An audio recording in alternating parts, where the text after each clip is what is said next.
I'm going to start now. So in the packet, we're on page 182.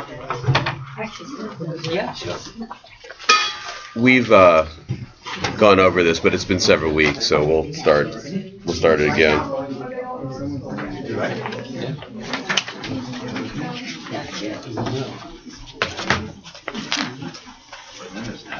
So I'm on 182, verse 2.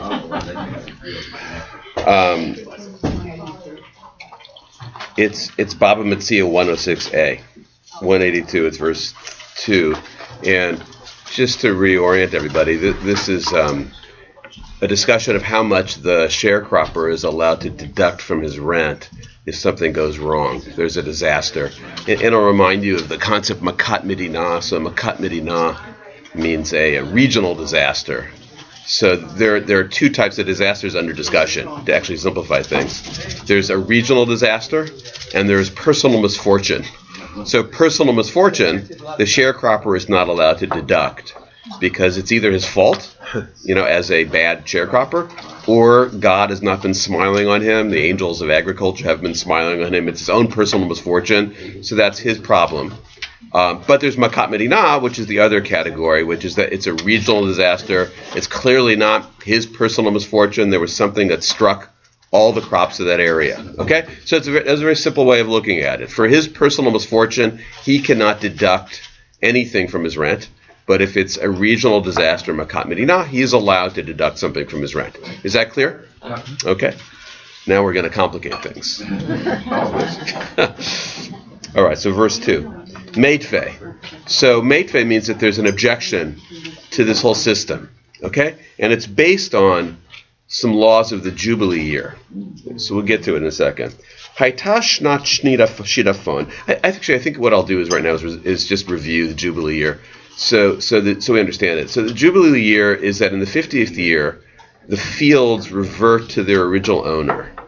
So, and it's important to understand that there's a philosophy behind this, that there's a theology behind it. I mean, the philosophy behind it is that it's very conservative. The land stays with its original owners.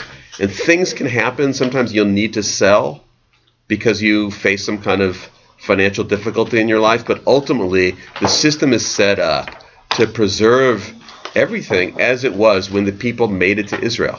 And here's where it actually gets to kind of a theological roots, is that who divided up the land? So the people go through the desert for 40 years, they go to Israel, and everybody gets an equal portion. Right. Who divided the land? God divides the land. So God's division of the land is sacred by definition. So now people go through lives and they move and they meet people and they get married, and 50 years things can happen. Every 50th year, back to square one. You're back to your land. You get it back. That's the philosophy behind it. It's actually quite lovely and moving. We will go back to our original sense of connectedness to the land. How long that lasted, I have no idea. It seems almost like a fairy tale. But you have it in the Torah, and then the Talmud discusses it. And so before we get to this Mishnah, there even in the Torah itself, which obviously is behind this initiative, behind the series of laws, it understands that people will sell their land and leave. And so what it gives in the Torah itself is a way for you, if you would like to repurchase your land before the end of 50 years, you can repurchase your land. In fact, you get first dibs on it. You the right of refusal. Yeah. So whoever you sold it to, if you want to buy it back, the buyer, the original seller, is required to sell it to you. And there's actually a formula to figure it out, a fair value of the land. It's got to be discounted, I would assume. Yes, and that's the issue too. So it's discounted according to how many years are left. Yeah. And in fact, as long as you're mentioning that, I'm going to read just a couple verses here. Remember, the Talmud would assume that you know all this by heart, that you're familiar with all the verses. So since some of you probably don't know it by heart, most of you do, but since some of you don't, I'll read it. So first of all, it just says, in the 50th year shall be a jubilee for you. It shall be, each of you shall return to his holding. Each of you shall return to his family. So you can see the impulse in the Torah. It's very conservative. Go back home. You haven't written You haven't talked to your grandmother to really just go home. That's kind of the enough wandering. You're now come back. So that's what you have. But then you have when you sell property to your neighbor or buy any earth from your neighbor, you shall not wrong one another. In buying from your neighbor, you shall deduct only for the number of years since the Jubilee. And in selling to you, we shall charge you only for the remaining crop years. So that's exactly what you're saying. It's got the fact that there's this Jubilee system has to be taken into account in every land sale. And then what's not here, it's in a different part, which maybe I'll get to, is what I said before, that the original owner at any time can repurchase the land, and that seller is not allowed to refuse. Now, he has to be able to come up with the money. It's a fair price, and coming up with the fair price is a formula that Talmud will work on. Okay, let me read now then. Okay, so what we're about to read now deals with that, and as we read and translate, you'll understand. Okay, Haytashnat shidafon v'yerakon. Okay, so if there was bad weather, shidafon is bad weather, yerakon is a disease, mildew it's called, but you actually have the word yerak in there, something green, kind of mold takes over the crops. Osh v'it, or if it's a sabbatical year, O shayu shanim kishne Eliyahu, or if there was years in the time of Elijah, which was a terrible drought, a drought where nothing grew. Okay, eino ola lo mina minyan. That doesn't count in our counting. So I'll tell you what this means. So remember, I said that you are allowed. In fact, you are the original buyer. The original owner must have the right to repurchase the land. Okay, remember I said that. Except there's an exception. If you sell the land, you have to give the new owner at least 2 years. You have to give it at least 2 years. So you can't buy it back the next day. You have to give the owner 2 years. And what 2 years means? 2 crop cycles. Okay? And this is from the Torah, because the Torah says tvuot. Tvuot are harvests. So 2 major harvests. And it's in 2 years. Now, what doesn't count in the 2 years? What I just said. If there was some disaster to the land, and in fact you didn't get to have a harvest, then it doesn't count. Right? Then it could be 3 years. Okay? So in other words, you have to give the new owner at least 2 full significant harvests before he has to sell it back. So what would stop that? Well, shidafon is bad weather or a disease to the crops, or the sabbatical year. So because the sabbatical year, no one is allowed to sow and to reap and to harvest, right? Because that's the sabbatical year, and so the owner won't have gotten any benefit from it. The poor people can come, anybody can come and take in the sabbatical year, or if it's drought. But what they call it here is the most severe drought, because the paradigm for the most severe drought are those years of Elijah. And some of you remember the story. Elijah finally prays and there's rain, but up until then, there hadn't been any rain. It was the severest drought in the Torah. And the Torah, by the way, is filled with droughts, but the one that's the paradigm for the rabbis where nothing grew was the time of Elijah. Is there a question? Yeah. Yeah. The inheritance of this, does it go to the firstborn male? What if there is no comment? Yeah. So there are laws about that. There's laws. No issue. Yeah, there's laws of inheritance about it, which I don't have in front of me. But yes, I mean, it's sort of common sense. The firstborn, if the firstborn dies, then it's the secondborn, it's the brother. If there's daughters, there's the possibility for there's daughters if there's no issue. So there's complicated but sensible laws about that. But it goes through inheritance, so it stays in the family. That is the idea, that it stays in the family. Yeah. What happens if the exceptional years overlap the Jubilee year? Which law trumps? Drought and Let's say it's drought over Jubilee year. Jubilee year trumps everything. It goes back. Yeah. No matter what.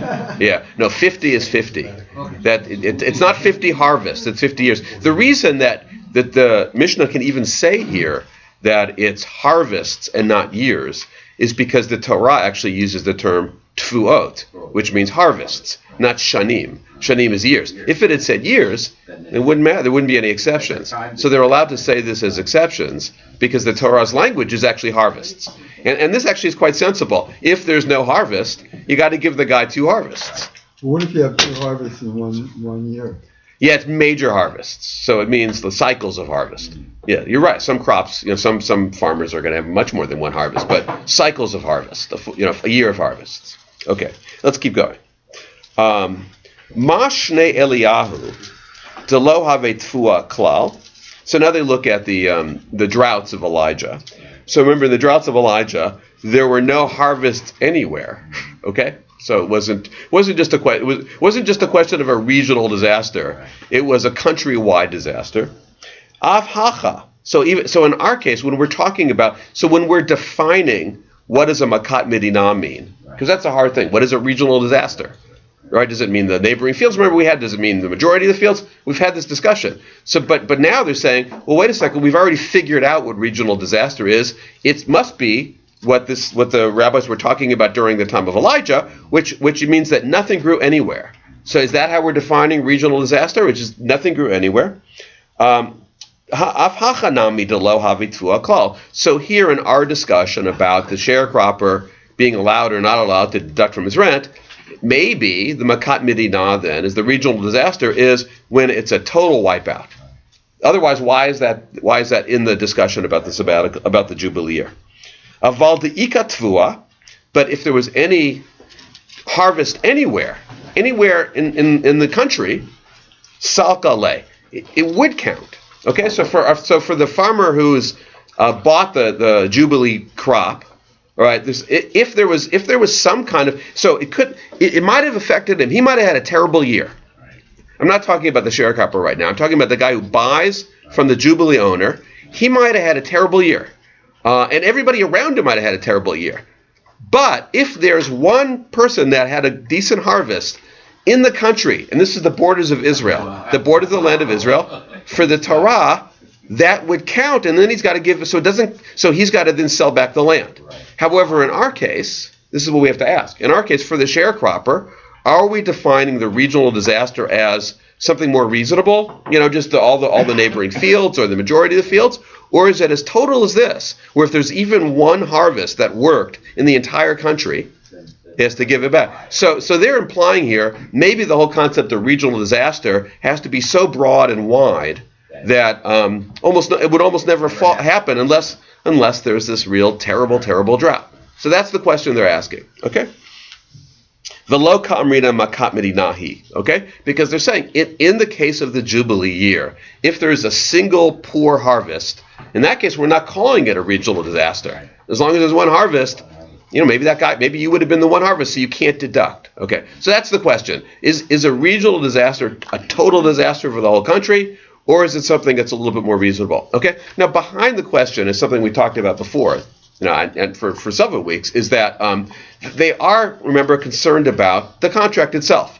So the contract is you have to pay rent for land, and they don't want to make it easy for you to deduct. So they want to understand, is this exception you're allowed to deduct, how deep and broad and wide does this exception go? Can I plead makat medina every time there's just a poor year?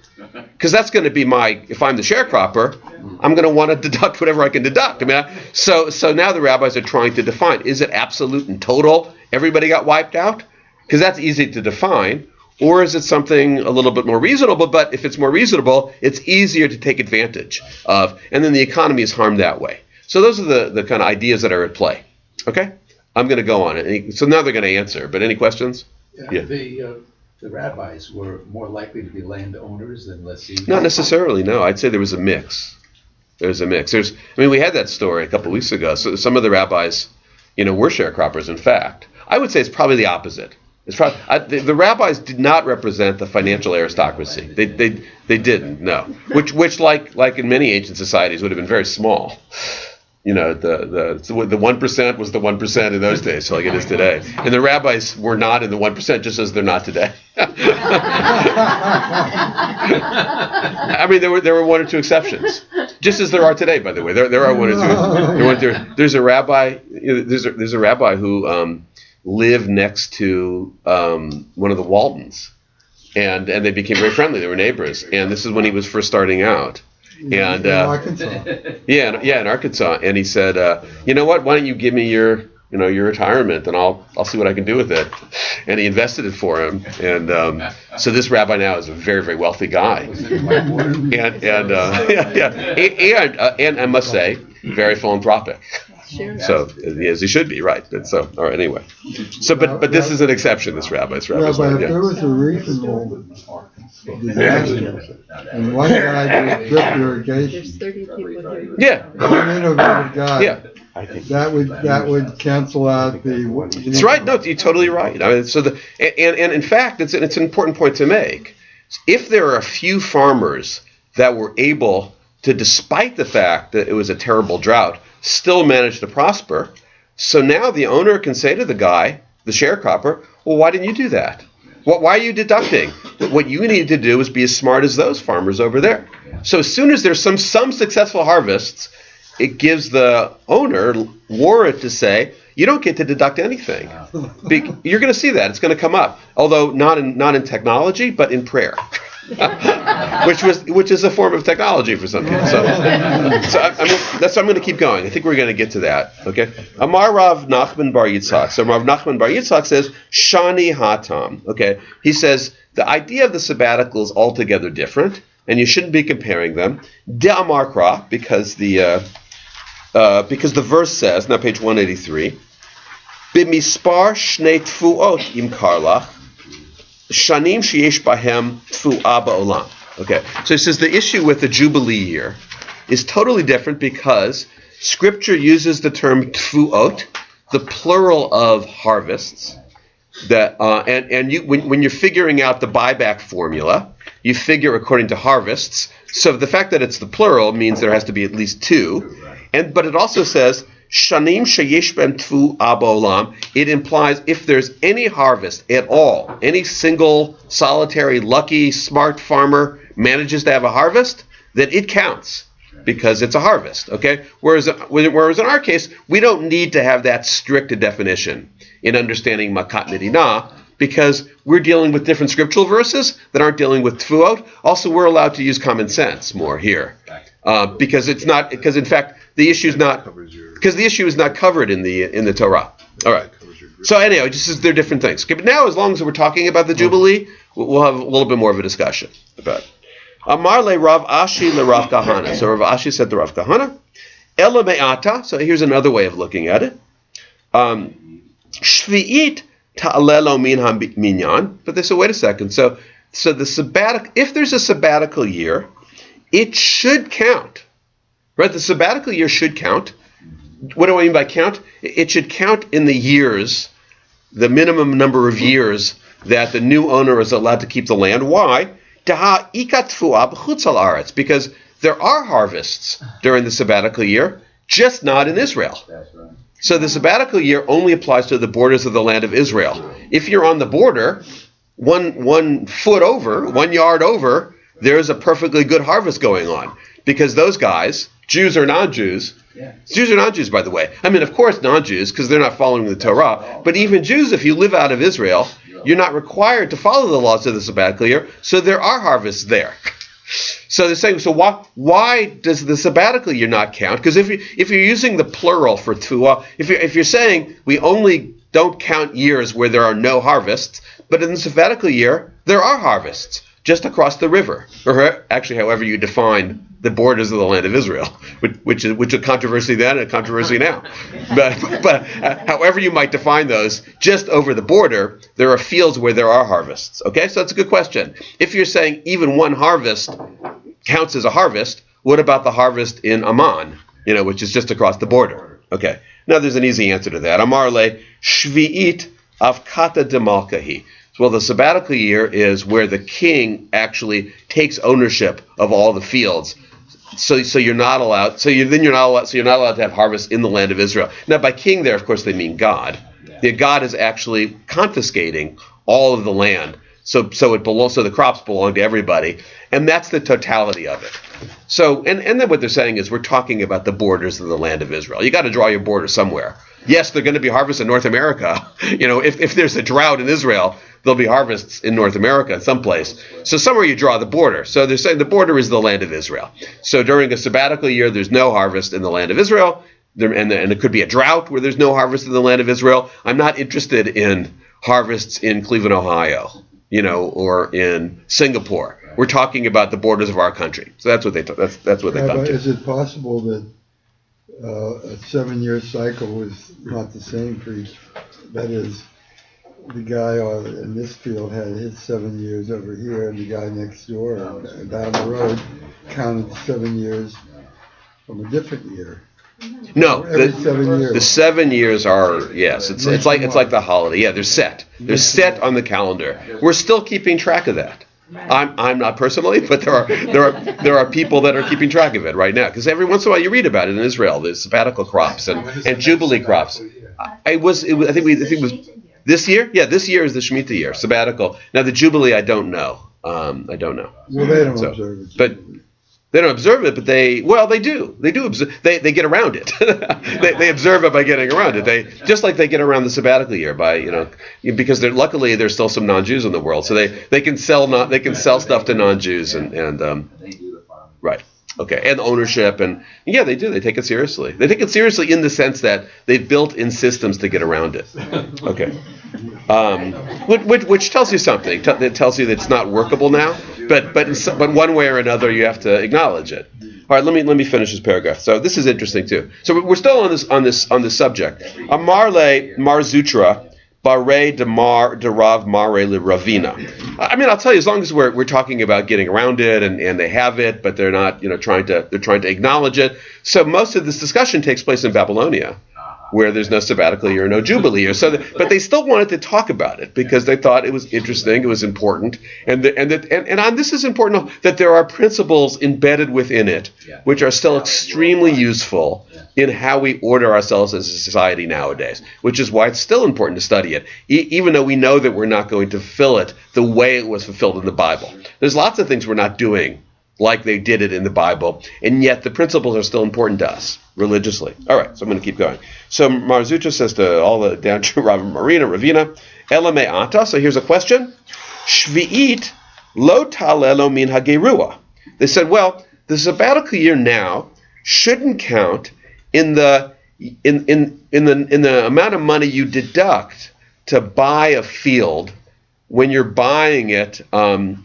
Take into account the jubilee year. Okay, so if a field costs $1,000, okay, and I paid $1,000 for it, okay, now I'm going to sell it to you, but it's 2 years before the jubilee year, okay, so you'd be an idiot, of course, to buy it for $1,000 because I get it back in 2 years. So now the Torah understands that, and there is a formula to deduct. Okay, now the question, and you deduct according to the harvest. You're a businessman. Basically, you're just always leasing the land. So you're a businessman, and you're going to figure out how much it's going to. Right, you're going to figure out and how much you get to deduct. Okay, so and the other thing that's happening is that you can donate your field at any time to charity. So charity is the temple precincts, the priests, at any time, and then the temple gets the value of the land, gets the value of the harvest.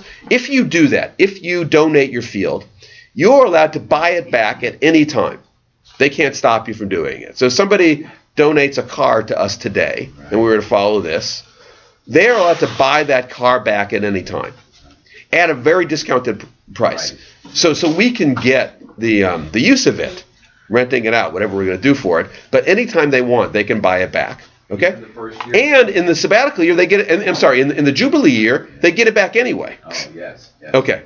But a couple things hold. First of all, you have to give it 2 years, like before. You still have to give it 2 years, yeah. And also, when you buy it back, and the jubilee year is coming, you deduct, in the purchase back, how much the jubilee year is going to affect it. Because remember, if I buy it back and there's only 2 years left on the jubilee, then I'm not going to pay very much, right? So I get to deduct things. Okay, so, and you can deduct anytime that there's a disaster like we talked about, but what you don't get to deduct is a sabbatical year. So that's what's interesting. So you don't get, even though before when we talked about it being a year that doesn't have when you buy it back from a private owner, you can deduct. You have to allow at least the sabbatical year, but in this case, you can't deduct the sabbatical year, even though the person who owns the field is not getting any benefit from the harvest during the sabbatical year. So the sabbatical year, in other words, is equivalent to a drought, right? Because the owner is getting no benefit. Or are they? So that's the question. So now they're asking the question: why, during the buyback from the priests, can't you deduct the sabbatical year? Because after all, I got no benefit from the sabbatical year. That's the question. All right, alama tanan notain sela ufundayon lashana. So why does it teach that, and then basically that you are allowed to deduct that, and there's the formula here, which is Babylonian money. So you have the formula, you're allowed to deduct that amount of money if there's a sabbatical year. The person who's selling it is allowed to deduct that because he didn't get the benefit from the sabbatical year. But in fact, he's not allowed to deduct it for the sabbatical year. Okay, so turn the page. Page 184. Are these proscriptions for the sabbatical year biblical laws or Talmudic laws? Well, the sabbatical and jubilee are all in the Bible. Right. They're the definitions of what they are in the Bible, but what you can and cannot do. Some are in the Bible itself. Most are developed in the Talmud. Okay. So Amarle, Shani Hatam. So they say, well, the sabbatical year is different in that sense. Because allowing the land to lie fallow actually is good for the land. So that despite the fact that you got no income, you're the original owner, and you got no income for the sabbatical year. In fact, the sabbatical year benefited the land. So therefore, you do have to pay it. Right. So you don't get to deduct. The owner, not the What? lessee. No, this is the owner that doesn't get to deduct it when he's buying it back. Okay. Yeah, because they say yes, we as the temple allowed it to go lie fallow, so you can't deduct that year. But remember, the sabbatical year is good for you. It's good for you, so it's good for the land. It gives benefit for the soil. Yeah, so they understood it. I mean, people at this point have been farming for thousands of years, so they understood resting the land and rotating crops. And we think we invented all this, but they had pretty sophisticated agriculture too. Steinsaltz makes the case that they were better at it. I'm not sure how he knows that, but anyway. Well, the first example was in Mesopotamia, I think in early Babylon. There were communities that had to move away because they depleted the land. Yeah. It just collapses. Yeah. So and there's examples of over farming. Around Right. 1900 BC. Yeah. All right. I think we're going to stop here because we'll start something whole new next time.